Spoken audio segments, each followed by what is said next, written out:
وكل عام وأنتم بخير. ها نحن نودع عاما ونستعد لاستقبال عام جديد.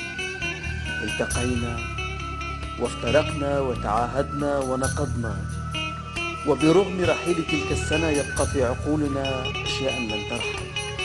ومن أعمق نقطة صفاء في روحي أقول لكم شكرا على معرفتي لكم، شكرا على محبتكم وصدقكم، شكرا لكل من وهبني بسمة في ظلمة الحزن، شكرا لكل من أخذ بيدي وأنا أتوارى في الأيام، شكرا لكل من ذكرني بقصد أو بدون قصد، بخير أو بشر، شكرا لكل من صلى. أحباء، رزقنا الله وإياكم حسن العاقبة، وأسعد الله أيامكم، وكل عام وأنتم بألف خير، ولا تنسونا من الدعاء.